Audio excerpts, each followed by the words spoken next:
सबसे बड़ी खबर बता रहा हूं। ईरान ने कहर ढाना शुरू कर दिया और खासकर जो खाड़ी देश हैं, अबू धाबी, दुबई, जॉर्डन, उन देशों के प्रमुखों का कहना है कि अमेरिका ने उन्हें फंसा दिया है। जी हां, उनका कहना है कि अमेरिका ने उनको फंसा दिया है क्योंकि अमेरिका के जो विमान हैं वो सिर्फ और सिर्फ इजराइल की सुरक्षा कर रहे हैं और अमेरिका ने खाड़ी देशों को छोड़ दिया है।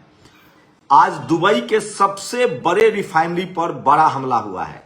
मैं आपको वीडियो दिखा सकता हूं। दुबई से अमेरिकी सैनिक जो हैं वो फरार हो रहे हैं। दरअसल ईरान की कोशिश है कि जितने सैनिक अड्डे हैं उन सबको, खासकर जो खाड़ी देशों में जो सैनिक अड्डे हैं उन सब पर हमला किया जाए। वो सबसे बड़ी खबर दिखाऊंगा मैं आपको। उससे पहले इजराइल का आर्मी चीफ ताची बेवरमैन ईरानी हमले में मारा गया है। यह बड़ा दावा किया गया है। यह सबसे बड़ी खबर है जो मैं आपको बता रहा हूं इस समय। नमस्कार, मैं शंभू कुमार सिंह और आप देख रहे हैं नेशनल दस्तक। तो जिनको लगता था कि ईरान एक कमजोर मुल्क है वो गफलत में न रहें। ईरान ने बड़ा खेल कर दिया है और दुबई से मैं आपको तस्वीरें दिखा सकता हूं। दुबई से अमेरिकी सैनिक जो हैं वो लगातार भाग रहे हैं। ये तस्वीरें देखिए। ईरानी ड्रोन ने यूएई के, ये तस्वीरें देखिए, ईरानी ड्रोन के ये करामात देखिए। ईरानी ड्रोन ने रास अल खैमा पर हमला किया है। गल्फ कंट्रीज का कहना है कि अमेरिका ने सभी टेक्नोलॉजी इजराइल के लिए लगा दिया है, उनकी कोई सुरक्षा नहीं कर रहा है। ये सबसे बड़ी खबर है जो सोशल मीडिया पर वायरल है और इसलिए मैं कह रहा हूं कि सोशल मीडिया ही सच्चा मीडिया है, सोशल मीडिया ही बहुजन मीडिया है। ये तस्वीरें देखिए जो सबसे ज्यादा सोशल मीडिया पर वायरल है। ये वो तस्वीरें हैं जिससे साफ पता चल रहा है कि किस तरह से जो अमेरिकी सैनिक है वो भाग रहे हैं दुबई से। तो सबसे ज्यादा प्रिंस क्राउन पर इजराइल का गुस्सा है। कहा जा रहा है कि प्रिंस क्राउन ने लगातार अमेरिका को प्रोवोक किया था कि हमला किया जाए, सीधे हमला किया जाए, ईरान पर हमला किया जाए। ये बड़ी खबर आपको बता रहा हूं। उसके बाद ईरान ने अपनी स्ट्रेटजी बदली है और सबसे बड़ी खबर इस समय की बता रहा हूं, इजराइल के जो बड़े अधिकारी हैं वो इस हमले में मारा गया है। खामनेई के शहादत के बाद ईरान और एकजुट हुआ है और ईरान ने अपनी स्ट्रेटजी बदली है। ईरान के मिसाइल्स, दो और बड़ी खबर है, विनय सुल्तान ने इसको खबर को बताया है। जो जानकार हैं इंटरनेशनल खबरों का वो बता रहे हैं कि जो रडार प्रणाली है वो ध्वस्त हो रहा है और अगर ईरान ने कुछ दिन और इसी तरह से हमले जारी रखे तो इजराइल का बेड़ा गर्क हो जाएगा। मैं आपको बता दूं कि इजराइल को बहुत मुश्किल होने वाला है क्योंकि अमेरिका से जो हथियार आ रहे हैं, अमेरिका ये स्ट्रेटजी समझिए, ईरान ने बहुत नपा तुला स्ट्रेटजी बनाया है और ये बड़ा घातक होने वाला है। दरअसल ईरान ने अमेरिका के जो हथियार रखने के ठिकाने हैं वो खाड़ी देश थे, वहां हमला शुरू कर दिया है और जल डमरू मध्य में ओमान खासकर हूती ने मोर्चा संभाला हुआ है। उसके बाद आपको बता दें कि रूस और चीन को हथियारों की सप्लाई करने में कोई दिक्कत नहीं हो रही है। तो ईरान को हथियारों की कोई चिंता नहीं है, मिसाइल्स की कोई चिंता नहीं। आप सबको पता है कि रूस और चीन बड़ा हथियारों का सप्लायर है। इसको ऐसे समझिए कि यूक्रेन एक कमजोर मुल्क था, रूस उस पर हमला करता है, लेकिन यूक्रेन को जब हथियार सप्लाई शुरू हो गया, खासकर अमेरिका ने हथियार देना शुरू किया, यूरोप ने हथियार देना शुरू किया, उसके बाद यूक्रेन से रूस युद्ध नहीं जीत पाया है और युद्ध फंसा हुआ है। ठीक यहां यही होने वाला है। यूक्रेन की तरह रूस और चाइना ने तय कर लिया है कि इतना हथियार हम ईरान को देंगे कि ईरान के लोग और ईरान की सेना हार नहीं सकती है और इजराइल की बर्बादी तय है। खामनेई की वो बात याद आती है। खामनेई ने कहा था कि अब अगर ईरान पर हमला हुआ, इजराइल ने किया, तो हम उसकी वो हालत करेंगे कि वो नक्शे से गायब हो जाएगा। इस युद्ध में अमेरिका का हो सकता है कि बाल बांका ना हो, लेकिन अमेरिका को खाड़ी देश तो छोड़ना पड़ेगा। दुबई से अमेरिकन भाग रहे हैं। ईरान ने साफ साफ कहा है कि हम किसी खाड़ी देश पर हमला नहीं कर रहे हैं, हम हमला कर रहे हैं उन देशों पर जहां अमेरिका के सैनिक अड्डे हैं, जहां उसे तेल मिलता है, जहां उसका हथियार है, जहां उसका फाइटर प्लेन है और वो सब उसके मिसाइल के रिच में है। तो अमेरिका को खाड़ी देश छोड़ना पड़ रहा है, पहली बात। दूसरी बात, इजराइल ईरान के रिच में है, अमेरिका भले रिच में नहीं है, लेकिन हथियारों की जो सप्लाई की बात है, तो रूस और चीन इस युद्ध में अमेरिका से खाड़ खाए बैठे हैं। वो सीधे सीधे युद्ध में शामिल नहीं होंगे, लेकिन वो हथियारों की सप्लाई बढ़ाएंगे। और इसीलिए इजराइल अब धमकी दे रहा है। इजराइल ने कहा है कि हम परमाणु हमला करेंगे। सोचिए, 2 ही दिन हुए हैं, सिर्फ 2 दिन हुए हैं और इजराइल कह रहा है कि हम परमाणु हमला करेंगे।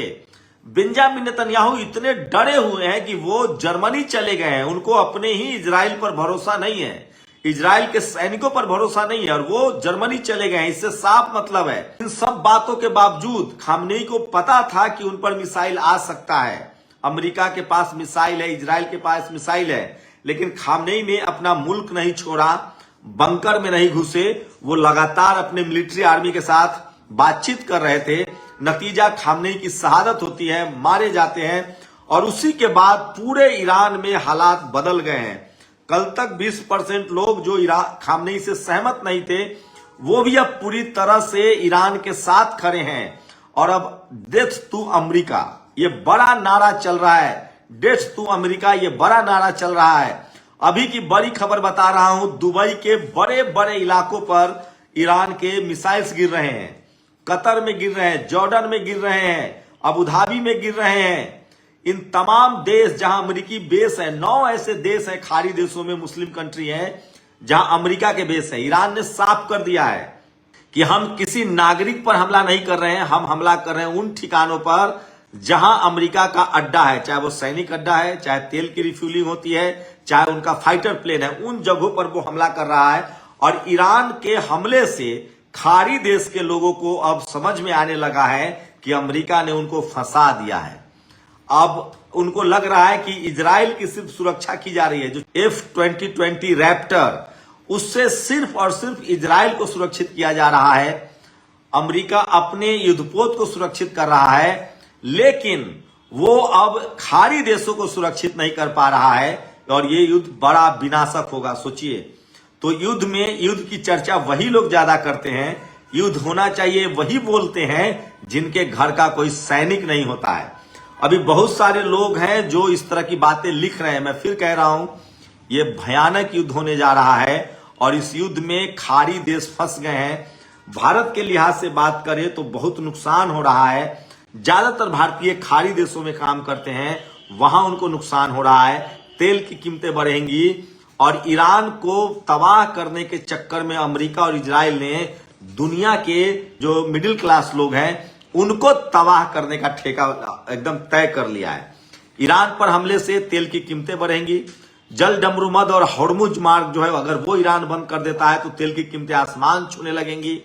जिस तरह से दुबई के रिफाइनरी को उड़ाया गया है, उससे तेल की कीमतें बढ़ेंगी, तो दुनिया पर इसका असर पड़ेगा। अमेरिका का कुछ नहीं बिगड़ेगा, क्योंकि अमेरिका वेनेजुएला से तेल ले रहा है, उसके पास रिफाइनरी है, उसको इधर का तेल नहीं लेना है। लेकिन खासकर एशिया के देशों में तेल की कीमतें बढ़ेंगी। भारत दुनिया की सबसे बड़ी इकोनॉमी बनना चाहता है। हम दुनिया में सबसे बड़ी आबादी हैं, हमारे पास ज्यादा संख्या में लोग हैं, हमारी अर्थव्यवस्था और नुकसान होगा। मैं फिर कह रहा हूं कि इस युद्ध से ईरान के साथ साथ दुनिया के तमाम देशों को नुकसान होगा। जो लोग युद्ध के बारे में लिख रहे हैं ना, ये सब के सब ऐसे लोग हैं जो दूसरे की तकलीफों को देखकर मजा आता है। इस युद्ध में आप ईरान को कैसे दोषी मान सकते हैं? क्या ईरान ने कोई आतंकी हमला किया? क्या ईरान ने इजराइल पर हमला किया? क्या अपने देश को एटॉमिक एनर्जी बनाने का अधिकार किसी को नहीं है? सवाल है कि ईरान से अमेरिका क्यों डरता है, अमेरिका क्यों चाहता है कि ईरान उसका पिछलग्गू हो जाए?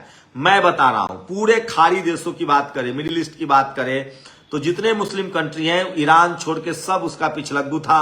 सब जगह उसके सैनिक अड्डे थे, उसका बिजनेस चल रहा था। ईरान उसमें रोड़ा था। ईरान लगातार रूस और चीन के साथ बना हुआ था, इसी वजह से उस पर हमला हुआ। लेकिन मैं फिर कह रहा हूं, इस हमले से इजराइल की बर्बादी तय है। ईरान की तो बर्बादी होगी, लेकिन इजराइल की बर्बादी बहुत तय है। ईरान कई बार इस तरह के युद्ध में के बाद भी खड़ा हुआ है। इजराइल पहली बार फंस गया है। लगता है जैसे फिलिस्तीन में जो निर्दोष लोग मारे गए हैं, उनका बदला अब इजराइल को भुगतना पड़ेगा। और ईरान की मिसाइलें जो हैं वो गिर रहा है, चाहे वो तेल अवीव हो, हाइफा हो, तमाम बड़े शहरों पर वो मिसाइल गिर रहे हैं। ईरान से युद्ध में इजराइल फंस गया है। अमेरिका मजा ले रहा है। इस युद्ध में 3 देशों को फायदा है। अमेरिका इजराइल को हथियार बेच रहा है, रूस और चीन ईरान को हथियार बेच रहा है। इन तीनों देशों को फायदा है। बाकी जो भी देश इस युद्ध में शामिल हैं उनका नुकसान है। भारत की विदेश नीति अच्छी है, हम इस युद्ध में शामिल नहीं हैं। लेकिन एक बात तो तय है कि जो लोग इस युद्ध को सही कह रहे हैं वो इंसानियत के साथ साथ उनकी राजनीतिक और दुनिया भर की समझ भी काफी कमजोर है। आज के समय में जब दुनिया में कहीं भी युद्ध होगा तो उसका असर दुनिया के हर लोगों पर पड़ेगा। बातचीत मसले जो हैं वो बातचीत से सुलझाने चाहिए और ईरान के पास मुकम्मल हथियार है और वो हथियार खरीदेगा, इजराइल पर हमला करेगा। और सोचिए, जो लोग मुस्लिम समाज को दोष दे रहे हैं, मिडिल ईस्ट जहां ईरान के मिसाइल्स दागे जा रहे हैं, वहां के भी मुसलमान कह रहे हैं कि हमें कोई दिक्कत नहीं है ईरान से। सबसे बड़ी बात है ये युद्ध जो है वो एप्स्टीन फाइल का नतीजा है। मोसाद ने, एप्स्टीन जो था वो यहूदी है, इजरायली है, मोसाद है, उसने जिन जिन नेताओं के वीडियो रखे हुए हैं वो नेताओं को कह रहा है कि हमारी मदद करो, इजराइल कह रहा है। और इसीलिए डोनाल्ड ट्रंप उसका सबसे बड़ा, डोनाल्ड ट्रंप के सबसे ज्यादा एप्स्टीन फाइल में नाम आया है। इसलिए वो जो सऊदी अरब का क्राउन है, प्रिंस है, उसका एप्स्टीन फाइल में नाम आया है। वो युद्ध चाहता है और अमेरिका के कंधे पर सवार होकर ये लोग अपना बैतरनी पार करना चाह रहे हैं।